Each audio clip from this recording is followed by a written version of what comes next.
Olá, boa noite. Polícia Federal faz busca e apreensão em endereços ligados ao senador Marcos Duval, do Podemos do Espírito Santo. Ordem foi dada pelo ministro Alexandre de Moraes para apurar a prática de crimes como falso testemunho, denunciação caluniosa e coação. E você vai ver também. Petrobras anuncia nova redução no preço da gasolina nas distribuidoras. Queda no valor deve beneficiar o consumidor. No Rio de Janeiro foi preso Bruno de Souza Rodrigues, principal suspeito do assassinato do ator Jefferson Machado. Segundo as investigações, desde que o mandado de prisão foi expedido pela Justiça no início do mês, Bruno vinha circulando por vários bairros da cidade e até na Baixada Fluminense. Essas e outras notícias você vê aqui no Rede TV News. A Polícia Federal fez operações de busca e apreensão em todos os endereços ligados ao senador Marcos Duval, em Brasília e no Espírito Santo. A Maria Ferreira, nossa repórter, acompanhou a saída dos agentes do Congresso Nacional, o que gerou um verdadeiro burburinho, um rebuliço. Essa noite, muita movimentação de repórteres e de agentes saindo com malas cheias de documentos e computadores do Congresso Nacional. Maria, boa noite. O que a gente quer entender é um motivo para essa operação, que é grave, né, de busca e apreensão contra um senador da República. Boa noite, Amanda. Boa noite, Augusto, a todos que nos acompanham. Pois é, esse processo corre sob sigilo, mas o que tudo indica, o senador Marcos Duval está sendo investigado pela Polícia Federal por tentar obstruir investigações sobre os atos golpistas do dia 8 de janeiro. E também por publicações que ele fez no Twitter dele na segunda-feira, dia 12 de junho. Nessas publicações, ele diz que teve acesso a supostos documentos sigilosos da Agência Brasileira de Inteligência, a ABIN. Esses documentos que ele publicou na segunda-feira estão falando ali sobre tudo que a polícia estava fazendo e sobre a movimentação daqueles golpistas naquele dia. Bom, o senador também está alegando que o ministro Flávio Dino, o chefe do GSI, G. Dias, e também o ministro do Supremo Tribunal Federal, naquele dia 8, cometeram prevaricação. Tudo isso ele fala no post dele do dia 12 de junho. Ele disse ainda nessa postagem que é por conta justamente desses supostos documentos da ABIN que o governo Lula não queria que a Comissão Parlamentar Mista de Inquérito dos Atos Golpistas fosse instalada aqui no Congresso Nacional. Ele ainda disse que teve acesso a esses documentos porque trabalha na inteligência. Bom, a Polícia Federal cumpriu os mandados de busca e apreensão em 3 endereços ligados ao senador, um no Espírito Santo e 2 aqui em Brasília. Um deles foi aqui no gabinete do senador, que fica aqui no anexo 1 do Senado Federal, onde a gente está na portaria agora.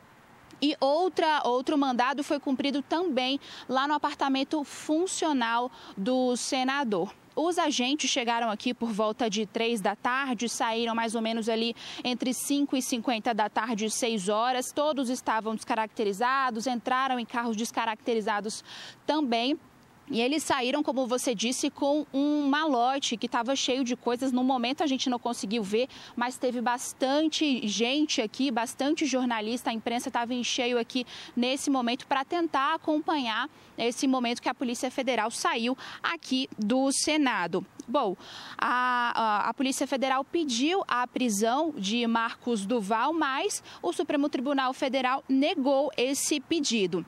O ministro Alexandre de Moraes ligou para o presidente do Senado, Rodrigo Pacheco, para avisar sobre a ação da PF, sobre essas diligências que aconteceram aqui no Senado Federal. Pacheco, então, determinou que tanto a polícia quanto a advocacia do Senado acompanhassem essas diligências. A gente lembra também que, em fevereiro, o senador Marcos Duval chegou a acusar o ex-presidente Jair Bolsonaro e também o ex-deputado Daniel Silveira de chamarem ele, de coagirem ele, organizando uma reunião no fim do ano passado para propor o envolvimento de Duval numa tentativa de golpe de Estado. Só que o senador mudou várias vezes essa versão da história dele. E uma curiosidade para finalizar aqui é que o senador Marcos Duval está no Espírito Santo, no estado dele, e hoje é aniversário dele. Eu volto com vocês. Obrigada, Maria. Ficou uma coisa maluca, né? Porque ele mudou de versão várias vezes sobre esse plano golpista. Ele teria sido chamado pelo deputado Daniel Silveira, com a presença do ex-presidente Jair Bolsonaro, tramando para gravar clandestinamente o ministro Alexandre de Moraes. Depois o ministro Alexandre de Moraes disse, olha, eu não tenho a menor intimidade com esse cidadão.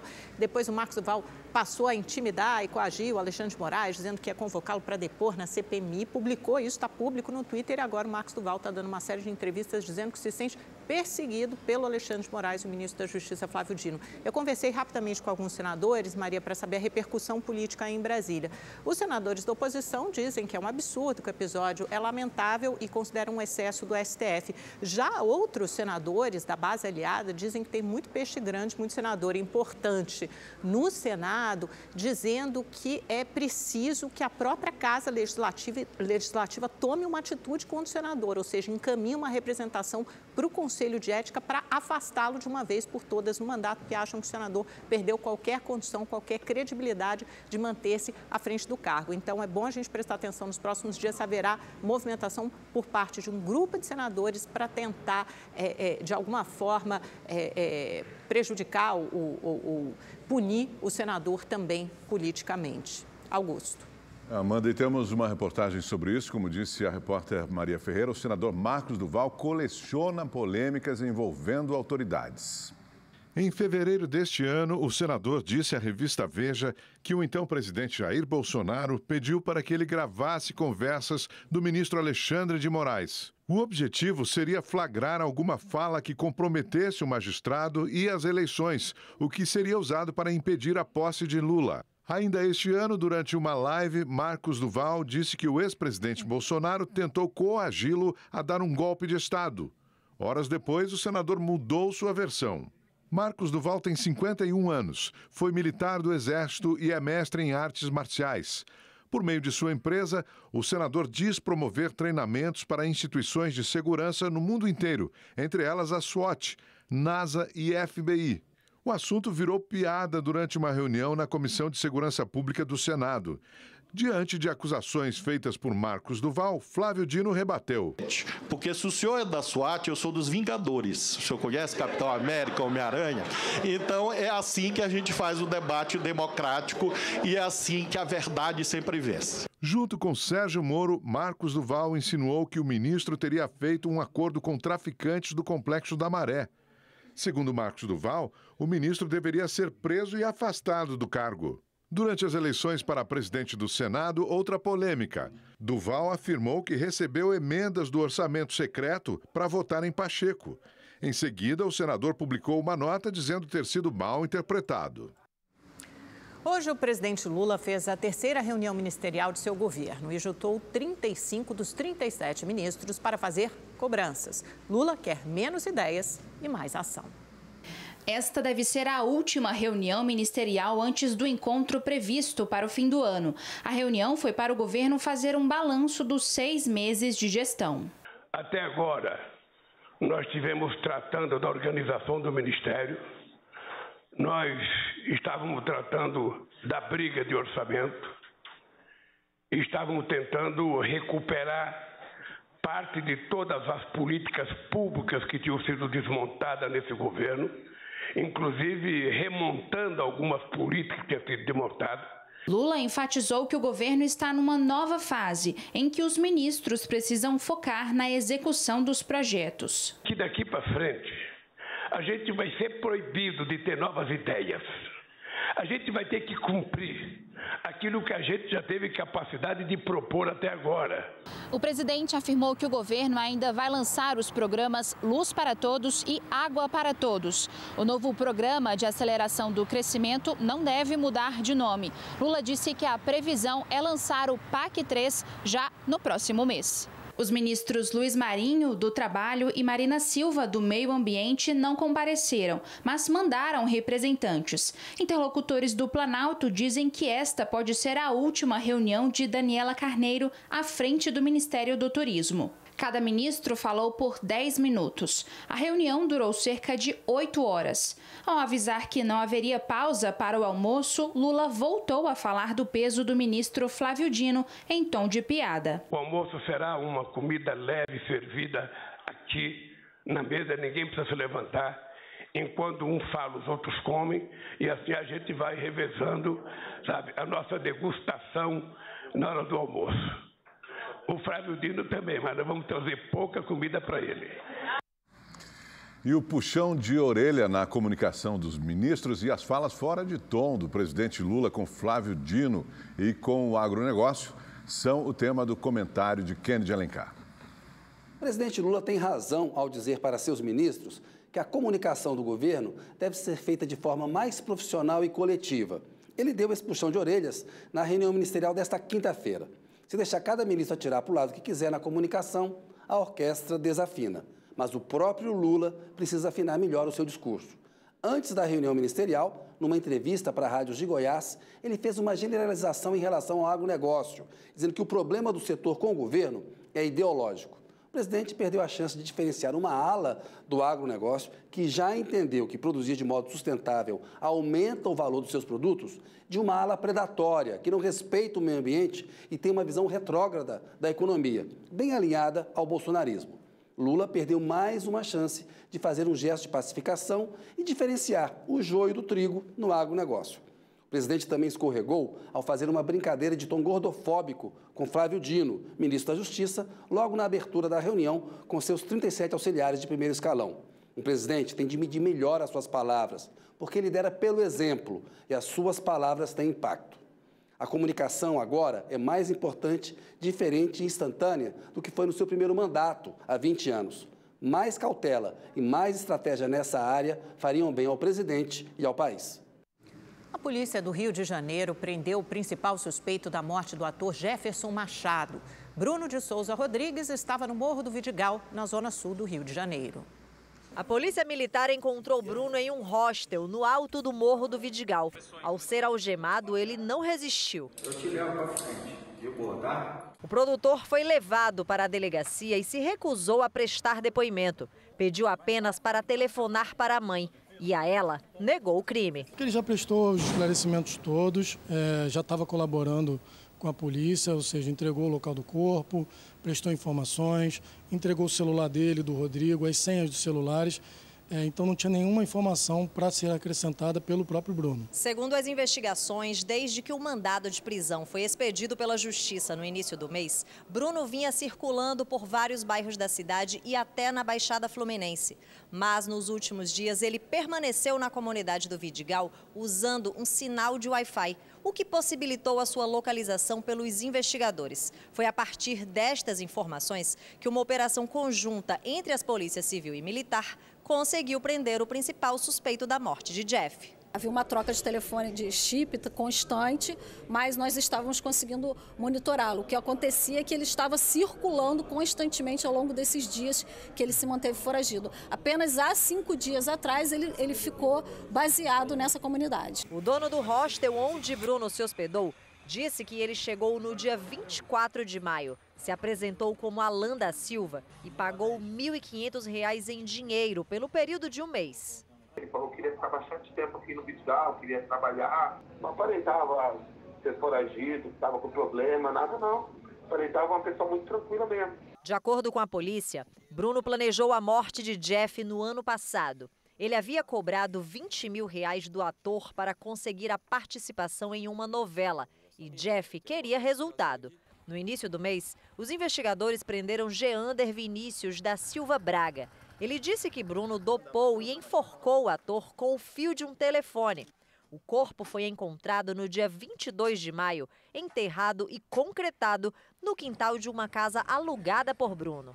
Sem sombras de dúvidas, com a prisão dele, a justiça já começa a ser feita. Aguardamos o término das investigações com encaminhamento para o Ministério Público e para o juízo do primeiro Tribunal de Júri. A mãe de Jeff agradeceu e disse que está mais aliviada. É muito sofrimento, é muita tortura saber que um assassino maquiavélico, cruel, matou o teu filho e fica foragido, se fazendo de inocente para não ser pego. E hoje, então, eu respiro melhor. E a violência fez mais 2 vítimas na zona norte do Rio de Janeiro. Um policial militar foi morto por criminosos no Complexo do Alemão. E no Morro do Turrano, a PM investiga a morte de uma moradora atingida por um tiro. Severina da Silva Nunes estava descendo uma rua no Morro do Turano quando foi atingida. Os moradores acusam a polícia de fazer o disparo que matou a idosa. Olha só! Olha o que eles fizeram! Acabaram de matar uma senhora! Eu sou testemunha! Subiram atirando! Depois da morte de Severina, moradores protestaram no acesso à comunidade. Justiça! Justiça! Justiça! Eles tentaram colocar barricadas e a polícia jogou bombas de efeito moral. Um grupo atacou um ônibus. Na confusão, uma mulher ficou ferida e foi socorrida pelos moradores. Socorre ela aí, socorre ela aí. Um homem foi atingido por spray de pimenta. Jogou spray de pimenta no olho. De acordo com a PM, equipes da Unidade de Polícia Pacificadora faziam patrulhamento na comunidade e foram atacadas por criminosos. Houve confronto e a idosa foi atingida. Uma outra mulher ficou ferida por estilhaços. A Polícia Militar informou que a Corregedoria Geral vai apurar o caso. O policiamento na região está reforçado. A gente não tem mais paz, entendeu? Minha tia indo pro hospital e os homens chegou atirando. Não teve troca de tiro com bandido nenhum. Eles subiram atirando. No Complexo do Alemão, a madrugada foi de intenso tiroteio. O policial militar Eduardo Rezende de Oliveira, de 41 anos, foi morto por criminosos ontem à noite. De acordo com a PM, os bandidos atiraram de dentro de um carro quando o agente fazia o policiamento nos acessos à comunidade.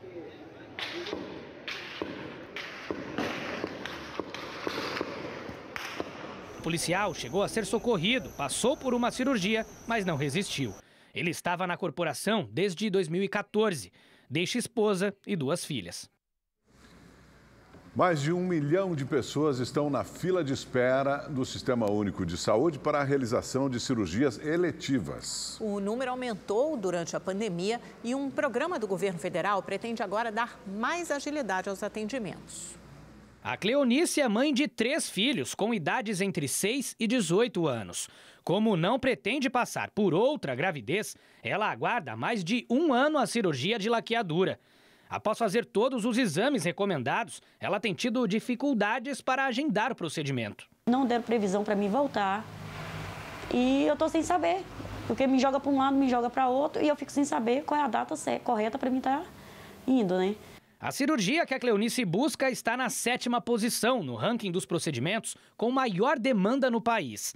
Em primeiro lugar, aparece a cirurgia de catarata, com mais de 167 mil pessoas na fila, seguido pela de remoção da vesícula, com mais de 80 mil, e do procedimento para tratamento de hérnias, com mais de 60 mil. Para tentar dar mais agilidade aos atendimentos, o governo federal anunciou a criação do Programa Nacional de Redução de Filas de Cirurgias Eletivas, Exames Complementares e Consultas Especializadas. O programa, lançado em fevereiro, tem vigência de 1 ano, mas pode ser prorrogado por mais 1. Por meio de nota, o Ministério da Saúde afirmou que já liberou 200 milhões de reais para a redução das filas de espera por cirurgias eletivas no SUS, nos 26 estados e no Distrito Federal, e que até o fim do ano serão repassados mais 400 milhões. De acordo com o governo federal, o volume dos recursos enviados será suficiente para zerar a demanda em 5 estados: Sergipe, Tocantins, Piauí, Paraíba e Mato Grosso do Sul.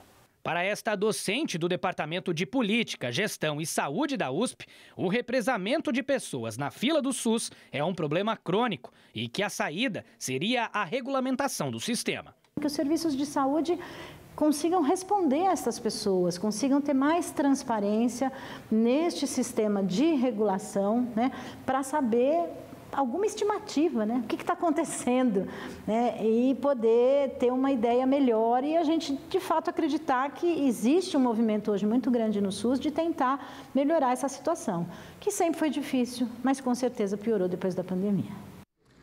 A Petrobras anunciou hoje uma redução no preço da gasolina. Vamos ao vivo ao Rio de Janeiro conversar com o repórter Tony Vendramini, que traz as informações para a gente.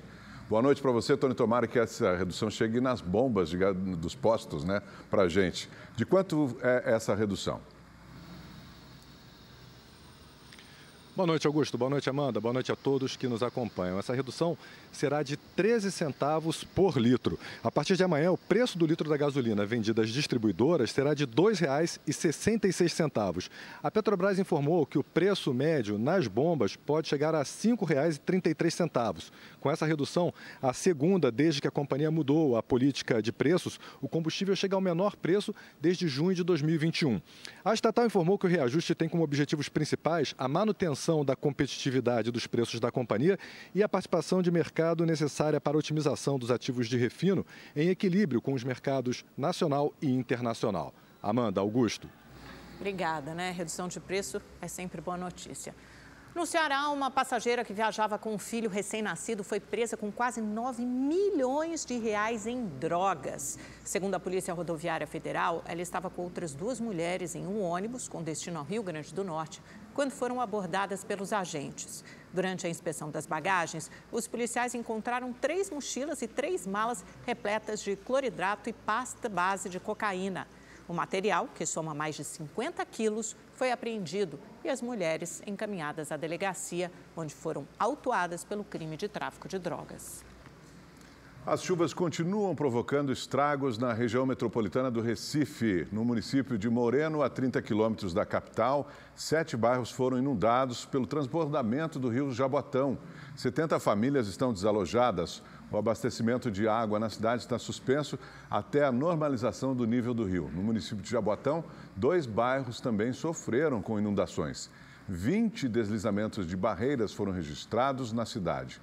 Para esta sexta-feira, a previsão é de que as chuvas continuem no Recife.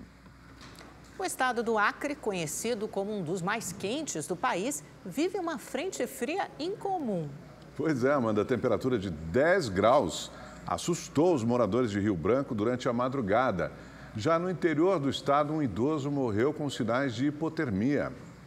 Uma cena incomum por aqui. Fazia tempo que os acrianos não tiravam o agasalho do guarda-roupa. Mas com a chegada do frio, o pessoal teve que sair protegido de casa. Para mim, eu acho bom o frio, né? Que é difícil ter aqui no nosso estado. Tem que se agasalhar e pensar também nos outros, né? Tem muitas situações de rua que não tem com que se esquentar. Então, sei lá, leva uma meia no carro, sair e levar alguma roupa para poder doar para alguém, né? Muitos também aproveitam para dar uma passadinha na Praça da Revolução, centro de Rio Branco, e aquecer o frio tomando o famoso tacacá, prato típico da região amazônica muito apreciado por aqui. Forma até fila nas barracas. Sempre que dá friagem, a gente vem pegar essa fila aqui, que está lotado, mas vale a pena, né? Tem nada mais gostoso e quente para esquentar a gente nesse frio. Quando faz um friozinho, o pessoal vem todo mundo tomar tacacá e é desse jeito aí. É sempre na fila aí até o dia amanhecer. E é bom reforçar o agasalho, pois a previsão para os próximos dias aqui no estado é de mais tempo frio. Pelo menos até domingo, as temperaturas devem despencar. Só na última madrugada, os termômetros chegaram a marcar 10 graus, segundo o Serviço de Meteorologia da Universidade Federal do Acre. Parte da região norte está sob influência de uma massa polar que deve afetar as temperaturas por toda a semana. Aparentemente, as temperaturas vão continuar a baixar. Ontem, durante todo o dia, as temperaturas baixaram. Pensávamos que de manhã tinha acontecido a mínima de 15,5 graus Celsius, medido aqui na universidade, mas essas temperaturas baixaram ainda mais. Hoje é o Dia Mundial da Conscientização da Violência contra a Pessoa Idosa. E sobre esse assunto, Mauro Talhaferri conversa conosco. Mauro, boa noite, prazer tê-lo aqui. Boa noite. Mauro, nos dê uma ideia da dimensão da violência, desse problema, da violência contra o idoso. Amanda, Augusto, pessoal de casa, os dados mais recentes são bem preocupantes. A gente vai jogar aqui no telão. Só nos primeiros 5 meses desse ano, o Disque 100, que é o canal de comunicação do Ministério dos Direitos Humanos, já registrou 47 mil denúncias de violência contra idosos. Isso dá aí mais de 300 denúncias por dia. Essas denúncias se referem a 280 mil violações de direitos, porque cada denúncia pode conter mais de uma violação de direito. Esse número é 87% maior do que o do mesmo período do ano passado. E eu questionei o secretário nacional dos Direitos da Pessoa Idosa, Alexandre da Silva, por que esses números cresceram tanto neste ano. Para o nosso Ministério, a gente acredita que esse aumento se deve a 3 fatores. O primeiro, que é o mais preocupante, é realmente o aumento da violência, que ocorre por vários fatores, incluindo até um efeito aí da pandemia também, porque a gente tem mais grupos etários de pessoas idosas que passaram a sofrer mais violência. E os outros 2 fatores têm a ver com a retomada do nosso Disque 100 e a maior divulgação desse canal. Então as pessoas agora sabem onde elas podem fazer as denúncias. Agora, Mauro, que tipo de violência a gente está falando aí contra os idosos? A gente está falando de diferentes tipos de violência, Augusto, e é bom até que as pessoas saibam para poderem até identificar. A gente vai jogar aqui no telão também. A violência mais comum é a negligência, a falta de cuidados básicos com o idoso, mas também tem abandono, tem a violência física, tem violência sexual, psicológica e financeira ou material. Todos esses tipos entram nesse painel de violência contra o idoso. E eu perguntei para a defensora pública Renata Tibiriçá quem é que normalmente comete atos de violência contra os idosos. A violência em relação às pessoas idosas, ela tem uma complexidade muito grande, porque normalmente, conforme os dados do Disque 100, ela é praticada dentro da casa da própria pessoa idosa. Também ela acontece por alguém que é muito próximo e muitas vezes até a pessoa que é o cuidador. Então, para as pessoas idosas, às vezes também é muito difícil denunciar esses casos de violência porque, de repente, é um filho, é um cônjuge, é um irmão, uma pessoa muito próxima e que cuida dela. A defensora também me contou que normalmente quem faz a denúncia é um parente ou um parente que não mora com o idoso ou um vizinho. A denúncia, o canal mais fácil para fazer a denúncia é o Disque 100, é ligar 100 no seu telefone. Mas você também pode procurar um serviço de saúde, de assistência social ou até mesmo a polícia. Hoje, o Brasil tem cerca de 30 milhões de pessoas com 60 anos ou mais. Isso representa mais ou menos 15% da nossa população e essa proporção vai aumentar. A população brasileira está envelhecendo rapidamente. Isso, por um lado, é muito bom. A gente está vivendo mais e isso representa uma série de oportunidades para o Brasil. Mas esse envelhecimento também representa uma série de desafios e combater o preconceito e a violência é um desses desafios, Amanda Augusto. Triste que venha da família tantas vezes, né, Mauro? Isso é triste. realmente Tá dentro de casa, dessas pessoas, né, Mauro? E aí está sofrendo essa violência dentro de casa. Obrigada. Obrigado, Mauro. A Câmara dos Deputados aprovou em caráter de urgência um projeto de lei que torna crime a discriminação contra os políticos. De relatoria do deputado Cláudio Cajado, o projeto de lei foi aprovado rapidamente. 252 deputados votaram a favor e 163 contra. Alguns deputados, tanto da oposição como da base do governo, queriam mais tempo para debater a matéria. Mesmo assim, a urgência foi aprovada. Oposição, deputado Nicolas. Presidente, a oposição orienta não e leva em consideração, com todo respeito ao relator, a deputada Dani, que conversei, inclusive chegamos a um acordo de retirada de alguns determinados artigos, contudo acredito que demanda-se tempo para discutir uma questão complexa. Nós entendemos o sentido importante de nós alterarmos aqui a questão da regra atual da pessoa politicamente exposta.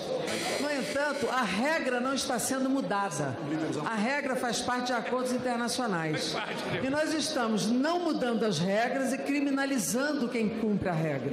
Isso gera, de fato, uma situação estranha e nós gostaríamos de debater um pouco mais. O projeto estabelece punições adicionais para crimes cometidos contra pessoas que estejam na condição de politicamente exposta, como o presidente da República, deputados, senadores, ministros de Estado, ministros do STF, membros do CNJ, oficiais generais, dirigentes de partidos políticos e executivos de escalões superiores de empresas públicas.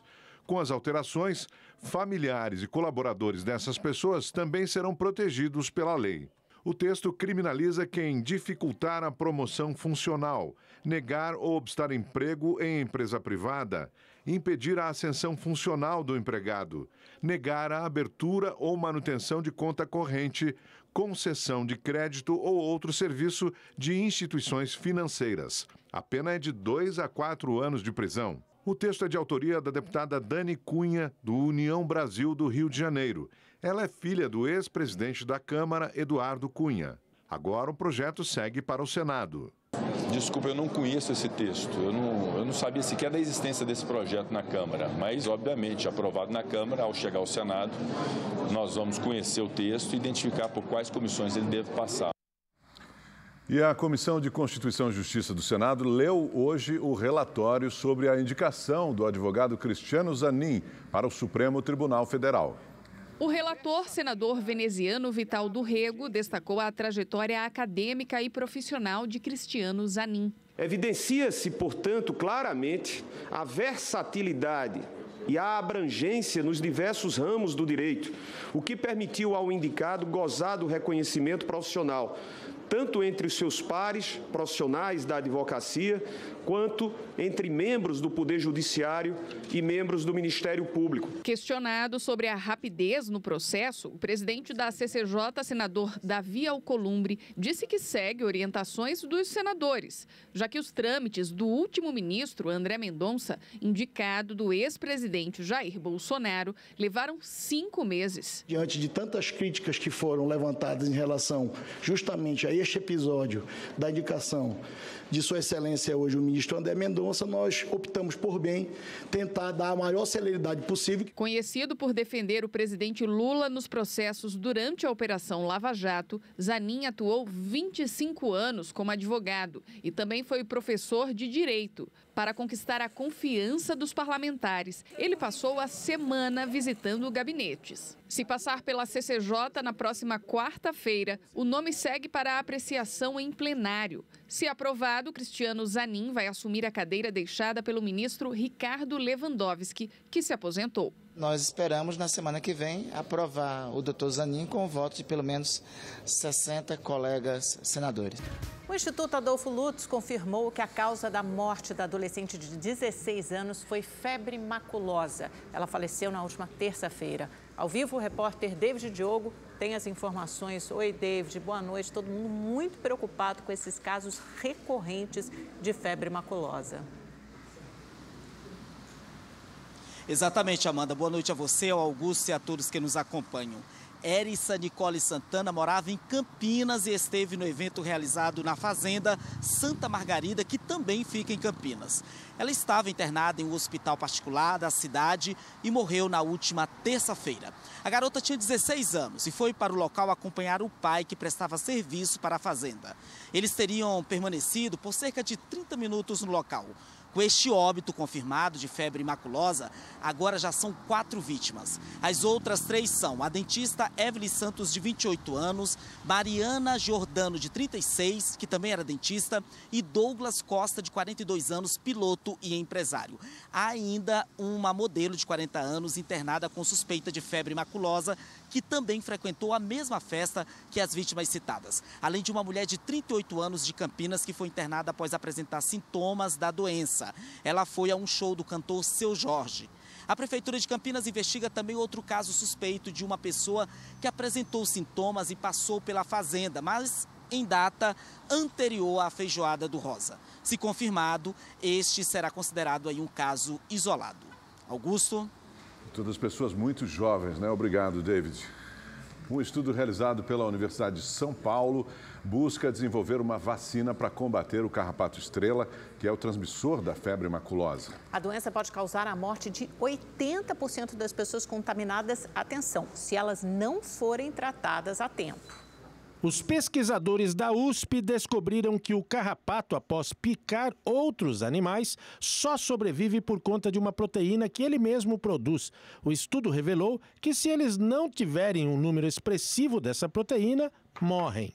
Então, levar uma diminuição dos níveis dessa proteína, pelo menos os níveis livres dessa proteína, e vai, então, ocasionar também a mortalidade dos carrapatos. A febre maculosa é transmitida através da picada do carrapato estrela, que vive como hospedeiro em animais de grande porte, como bois e cavalos, principalmente capivaras. A doença não é transmitida de uma pessoa para outra. Por isso, a vacina deve ser desenvolvida, mas não para aplicação em humanos. É muito importante salientar que qualquer doença que seja transmitida por um artrópode, né, como um carrapato, ou, por exemplo, um mosquito que transmite a dengue, é importantíssimo a gente controlar as populações desses vetores. Quem for para áreas que têm carrapato, é preciso certos cuidados para evitar a infecção. A primeira recomendação é usar repelente, usar calças, botas e blusas com mangas compridas ao caminhar em áreas arborizadas e gramadas. E se vir um carrapato no corpo, retire com auxílio de uma pinça. Para transmitir a bactéria, o carrapato contaminado precisa estar em contato com a pele da pessoa por um período mínimo de 4 horas. Os sintomas podem surgir entre 2 dias e 2 semanas após a picada. A partir daí, o primeiro sintoma em geral é febre, dor de cabeça, dor no corpo, pode dar náusea, pode dar vômitos. Lá pelo terceiro dia, segundo, terceiro dia, começam as tais manchas que eu estava te falando. E daí sim, essas manchas, esse exantema chama mais atenção, porque nem toda doença infecciosa que dá febre e dor de cabeça dá essas manchas. E uma característica importante da febre maculosa é que muitas vezes esse exantema são nas palmas das mãos e na planta dos pés. Então, isso tudo tem que chamar a atenção do médico. No Brasil, cerca de 50% dos casos levam a óbito, que é considerado um número assustador comparando com outras doenças. Caso a febre maculosa evolua sem tratamento até causar sangramento, o risco de morte chega a 80%. Se eu pensar no diagnóstico e começar com o antibiótico adequado, o risco de morrer despenca muito. Então, por isso que a gente tem falado tanto sobre isso, a importância de procurar assistência médica para você poder rapidamente começar o tratamento e, caso isso de fato seja febre maculosa, o teu desfecho não vai ser a morte. No programa É Notícia, que vai ao ar hoje às 11h45 da noite, o jornalista Kennedy Alencar entrevista Zeca Dirceu, deputado federal do PT do Paraná e líder do partido na Câmara dos Deputados. Durante a entrevista, Zeca Dirceu disse que Haddad é exemplo na articulação política.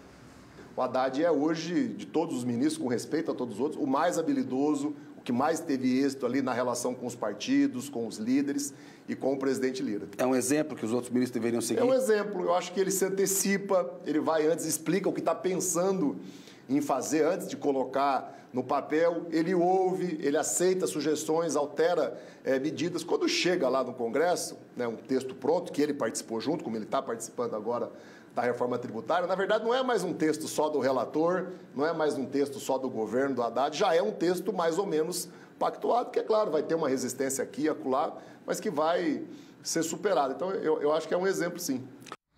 Zeca Dirceu enfatizou também o papel de Arthur Lira na presidência da Câmara dos Deputados. E essa ação, né, nos últimos anos, ela criou ali uma organização, uma unidade, uma coesão, né, que vai muito além do próprio presidente da Câmara, do Arthur Lira. É um erro, é um engano achar que ele faz as coisas por si só, que ele acorda um dia e decide determinar uma seguinte pauta. Não, aquilo ali é tudo muito combinado, é muito organizado, é muito pactuado entre um conjunto de líderes, de partidos. Ele combina, ele organiza pautas, reivindicações, questões que são de interesse dos deputados e das deputadas, até por ser o presidente da Câmara, né? O deputado falou ainda sobre a crise na articulação política, que, segundo ele, tem sido positiva por méritos do governo e do Congresso. Consigo avaliar, Kennedy, de duas formas, né? Primeiro, se eu olhar o ambiente hoje, se eu fizer um termômetro ali com os líderes, com os deputados, há uma insatisfação com a maneira como o governo trata a política. E não é um problema com o ministro Alexandre Padilha, que é o ministro da Articulação Política, não é um problema com o líder do governo, que é o José Guimarães. É um problema com o conjunto do governo, com o conjunto de ministros que muitas vezes não entende a dinâmica da política e do Congresso. Mas quando a gente olha os resultados, né, a ação da articulação política foi muito exitosa. Quando aprova, né, um novo regime fiscal sustentável, que tem uma certa flexibilidade, apesar de ter regras, algumas até classificadas como duras, é uma outra grande vitória do governo. Sim. Quando o governo consegue aprovar medidas provisórias, né, como a do Bolsa Família, como a do Minha Casa Minha Vida, agora a do Mais Médicos, são programas que estão impactando a vida da população. Então, a articulação política, a ação política do governo com o Congresso está dando certo.